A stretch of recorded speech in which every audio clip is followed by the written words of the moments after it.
There's nothing Marvel Comics hates more than the concept of Spider-Man being married.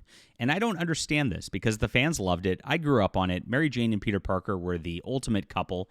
And it's really, really sad that they just are, in recent years, giving fans anything but what they want in this in this environment. It's just it's mind-boggling. Now, Tom Brevoort's been with Marvel Comics for a long, long time, and he has this tendency to lash out at fans and treat them like they're stupid, talk down to them. And I think this is a bad look for Marvel. I don't know why Marvel tolerates this kind of thing, but they do. And this guy seems to have like impunity where he's just like there forever. Well, he's targeting fans again, just saying that people who want a Spider-Man marriage are just a couple of yahoos who bug Marvel Comics. Well, I don't think that's the case, and I don't think sales show that's the case either. But hey, we're going to get into this in just a moment. Please hit the like and subscribe button and join us here as we talk about all things in comics, my friends. I write my own comic books myself. I gave up. Honestly, when they just destroyed the Spider-Man marriage, I just quit Marvel Comics for good back in whenever One More Day came out. It was just heartbreaking. I saw that, they're not even going to focus on good story. They're just going to just end this no matter what. It's a disaster, and I don't want to read this stuff anymore. So I started writing my own comics because what Marvel and DC do is it's called the illusion of change, and Jim Shooter talked about this back in the day. They don't actually allow change for the characters or progression for the characters. They always just do their thing and then reset it at the end of the run. Do their thing, reset it at the end of the run. And it's insulting as a reader because you're never actually getting a real story out of these things. I started writing comic books myself so that I could actually just make characters that progress and that have real finished stories, and it's beautiful, and it's a lot of fun. My readers are very, very happy because we come out with a lot of books. We have 9 graphic novels in development right now.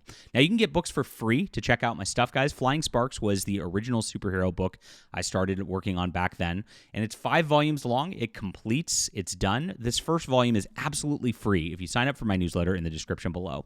So please do so I can connect with you. It's difficult. YouTube's algorithm, you never know if I'm going to even know you're here, find you about a year from now or what. But if you're on my newsletter, we can connect forever, and it's great. And I love talking with readers and the like as well. So please sign up right here. And I've got new books coming out regularly. It's great to be a fan over here. This is where it's at. This is the difference between Marvel and DC and what's going on. And we are producing independent works that are fantastic. Thank you guys for being here.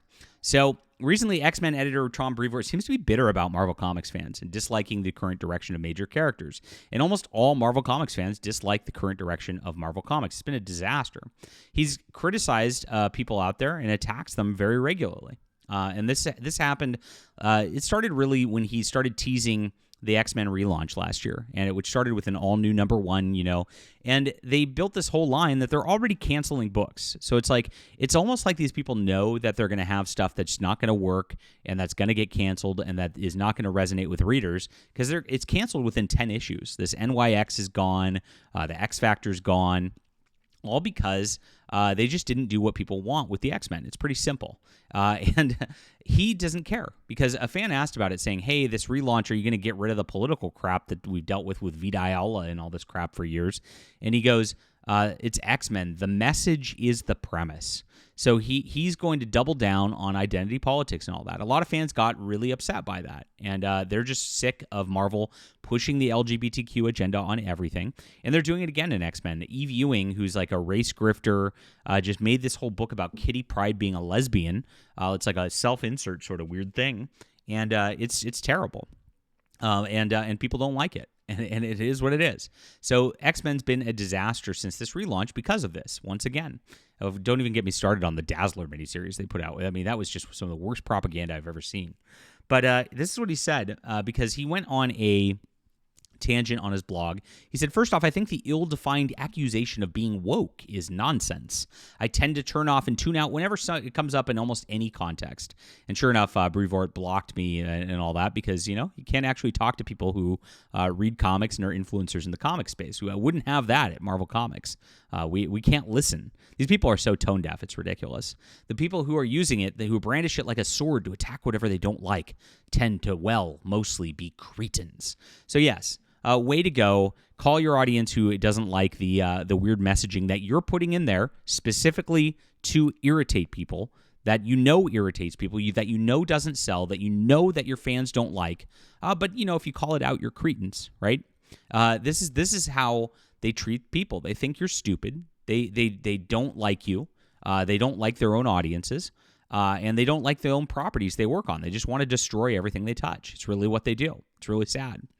He said they're not making a good faith argument. Well, I am, Tom. I just showed you. It's books aren't selling. You're canceling relaunched books within a year. That's never a good sign.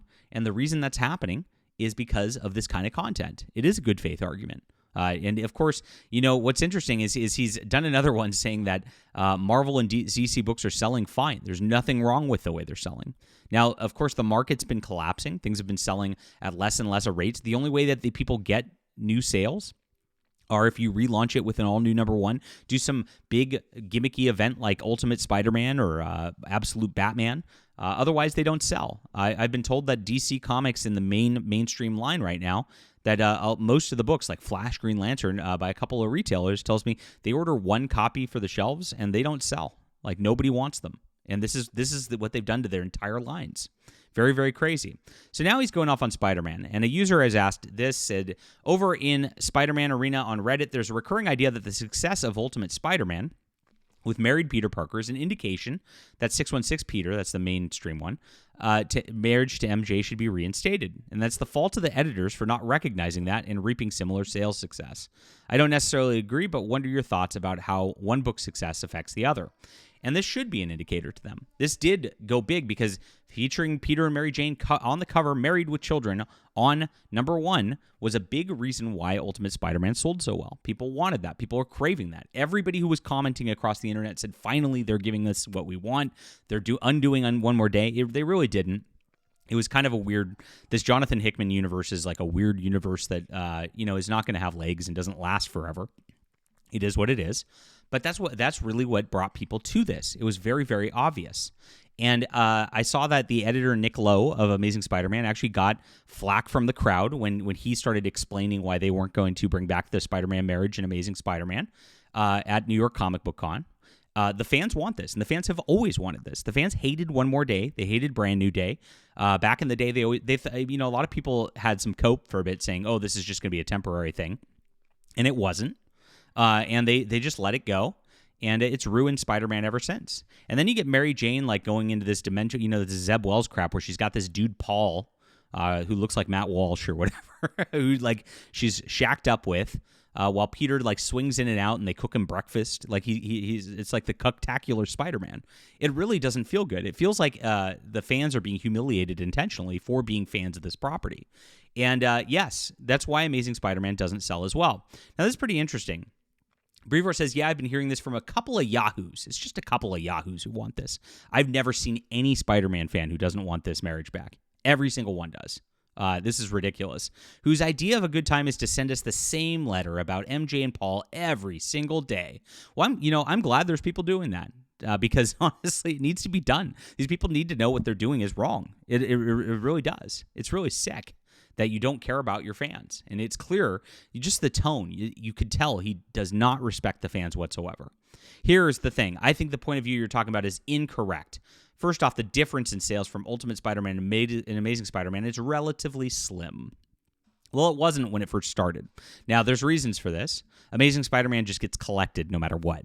I've had a comic shop owner tell me maybe 30% of people actually read comics that they buy in there, but most of them are just sticking them in bags and boards and putting them in a box, and that's it. And Amazing Spider-Man, because it's Amazing Spider-Man, has legacy collectors. I'm calling you out, Yellow Flash, because I know you do this. I know you still buy Amazing Spider-Man just to collect it because you have all the issues. And that's on you, Yellow Flash.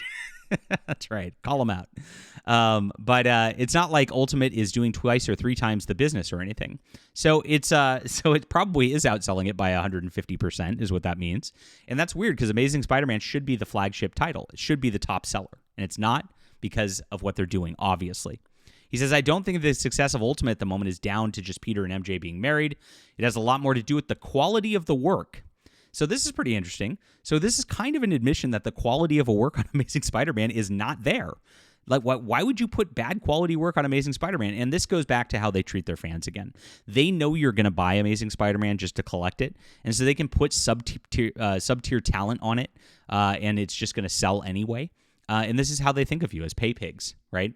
And this is a tacit admission that Marvel's been doing this for years, that they've not been putting their top talent on Amazing Spider-Man because they just don't care. It's going to sell anyway.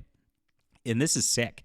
So there it is. They call you a couple of yahoos and cretins, and this is who they are. If you criticize this stuff, because it's very obvious that obviously Ultimate Spider-Man went out the gate because, yes, Jonathan Hickman has a name and people like him, but not to that degree. What happened is people got what they wanted out of the character. Very, very simple. And if Marvel can't recognize this, well, this is who you're dealing with across the line. It's very, very sad. Leave a comment down below with what you think about this, my friends. Please hit the like and subscribe button. Guys, I have great characters who progress. It's wonderful stuff, and I've got genres all over the map. I've got fantasy, science fiction, superhero, everything for you. Little of everything. And this is to get you guys on board. Please check out this. Get on the newsletter so you don't miss the upcoming releases. It's very, very crucial that, of course, we get off platforms that rely on algorithms and the like because, otherwise we'll never be able to connect because of the way that these things are set up. And thank you for being here, and thank you for making the last crowdfund such a huge success. We're growing, and people are joining this movement because of the quality that we're putting out here that Marvel Comics just can't compete with, and it's great. It's awesome to see. Thank you for being here. We'll be back soon.